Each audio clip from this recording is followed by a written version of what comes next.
Okay, forget everything you think you know about math tests. Seriously, today we're not talking about a test, we're diving into a quest. The PMO Maths Olympiad is one of the biggest challenges out there for a young mathematician. It's a full-on adventure for the mind. And guess what? We've got the map. So, that leads us to the million-dollar question, right? The one that this whole journey is about. What does it actually take to be a math champion? What kind of knowledge, what skills separate someone who just participates from someone who actually wins? All right, let's get into it. The secret, believe it or not, is in the syllabus. But hang on, don't think of it as just some boring list of topics you have to memorize. It's so much more than that. It's a carefully crafted map that's designed to guide you from the solid ground of basic knowledge all the way to the highest peaks of creative, advanced problem solving. Now, every great adventurer needs a reliable set of tools. So the first stage of our quest is all about forging that toolkit. These are the absolute foundational skills pulled from the grade 7 and 8 syllabus that literally everything else is going to be built on. First up, the raw materials. We're talking the fundamentals of numbers and algebra. And this isn't just your simple arithmetic. No, this is about really mastering advanced fractions, simplifying those tricky square roots, and truly getting the difference between rational and irrational numbers. These skills, they're your hammer, your chisel, your absolute essentials. Next, you're going to need the blueprints, and that's where geometry comes in. Understanding the properties of polygons, the beauty of a circle's area, or the sheer power of the Pythagorean theorem, it's all crucial. This is how you learn to build your arguments and solutions piece by piece. Doesn't matter if you're working with a flat shape or a 3D cylinder. And finally, you have to learn to speak the language of math. I mean, how do all these different ideas connect with each other? Well, that's where things like ratio and proportion, systems of equations, and even a little bit of combinatorics come into play. They teach you how to spot the relationships and patterns that are hiding right there in plain sight. So, once your toolkit is forged, the quest moves into much more challenging territory.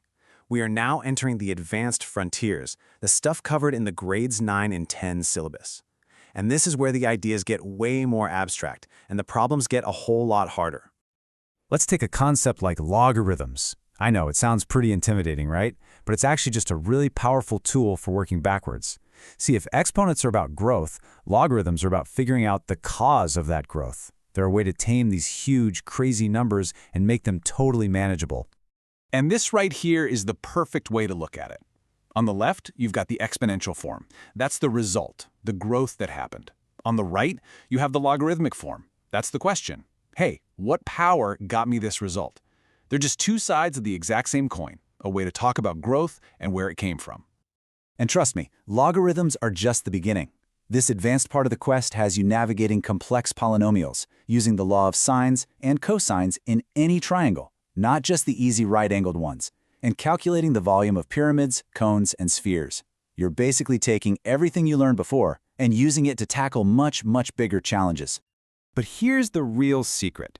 The Olympiad isn't really about how many formulas you can memorize. It's about something much, much deeper. All that knowledge from grades 7 through 10, it all leads to the true test, the ultimate skill of any mathematician, reasoning. So here's the most important point. All those topics we just covered, the algebra, the geometry, the logarithms, those are the tools in your toolkit. But just having the tools isn't enough, is it? The competition is all about how skillfully you can use them. Reasoning is the craft. And this breaks down that path perfectly. It all starts with translating a messy word problem into the clean language of math. Then, you got to recognize the patterns, the logic hidden inside. After that, you strategically apply the right tools from your kit. And finally, you solve it not just with calculations, but with logic and a real spark of creativity. That's what the judges are looking for. So, we've pretty much journeyed through the entire map, from forging that basic toolkit with the fundamentals, to exploring the advanced frontiers of math, and finally, to understanding the ultimate goal, mastering mathematical reasoning. If you take just one thing away today, let it be this. The Olympiad is not a memory game. It is a thinking game. It challenges you to be a detective, an architect, and an artist, all at the same time, all using the language of math. It's a test of your ingenuity. So, the map is in your hands. The path from foundational knowledge to creative reasoning is totally clear. The only question left is the one that starts every great adventure. Are you ready to take that first step and see the world in a completely new way?